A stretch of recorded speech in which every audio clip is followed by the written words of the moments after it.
உங்களோட ஸ்டாலின் திட்டம் வந்து திமுகவினுடைய தோல்வி பயத்தில் அடையாளத்தை அன்புமணி ராமதாஸ் குற்றச்சாட்டு.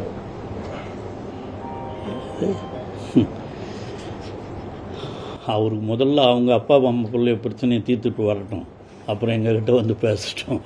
அது என்ன பேசிகிட்டு இருக்கோம் நாம். உங்களுடன் ஸ்டாலின்கிற திட்டங்கிறது எவ்வளோ பெரிய திட்டம். அவர் ஆரம்பத்திலிருந்து கிராம சபை கூட்டங்களை நடத்தி கொண்டிருந்தார். உங்களோடு முதல்வர் என்ற திட்டங்களையும் நடத்தியிருந்தார்.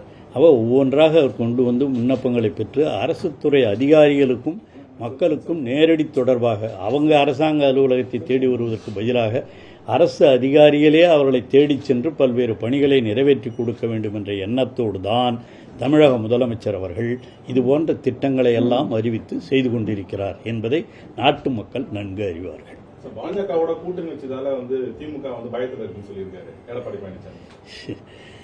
அவர் முதல்ல சேரவே மாட்டேன்னாரு, இப்போ போய் சேர்ந்துருக்கிறாரு. அவர் தான் பயத்தில், சொந்த பயத்தில் போய் சேர்ந்திருக்கார தவிர எங்களுக்கு அந்த மாதிரி பயப்பட வேண்டிய அவசியமெல்லாம் திராவிட முன்னேற்றக் கழகத்திற்கும் இல்லை. எங்கள் தலைவர் தளபதி அவர்களும் அதற்கெல்லாம் அவர் எப்பொழுதும் தமிழ்நாடு என்ற உணர்வோடு செயல்படுபவர் தான் தமிழக முதல்வர் அவர்கள். திமுக 4 ஆண்டு சாதனை 4 ஆண்டு சாதனைகள் உங்களுக்கு தெரியாதா?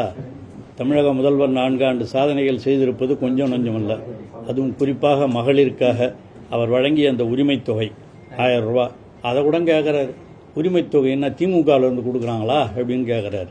இவர் பல திட்டங்களை செஞ்சாங்களா? அதெல்லாம் அவங்க கட்சியில் இருந்தால் செஞ்சாங்க. அரசாங்கம் செய்கிற பொழுது அரசு நிதியிலிருந்து தான் செய்வார்கள்.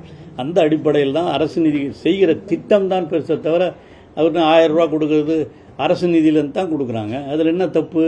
எல்லா திட்டங்களும் அவங்க காலத்தில் கொடுத்தாங்களே, திருமண உதவி அது இதெல்லாம் செஞ்சதெல்லாம் கூட அதிமுகவில் இருந்தால் கொடுத்தாங்க. எல்லாம் அரசு நிதி உதவி தான். அரசு திட்டங்கள் எல்லாம் அரசு நிதியிலிருந்து தான் செய்யப்படும்.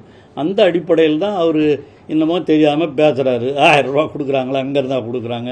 இதெல்லாம் ஒரு எதிர்க்கட்சி தலைவராக இருந்து கொண்டு பேசுவது சரியானது அல்ல என்பதை நீங்கள் நன்கு அறிவீர்கள், பத்திரிகையாளர்கள் அறிவீர்கள்.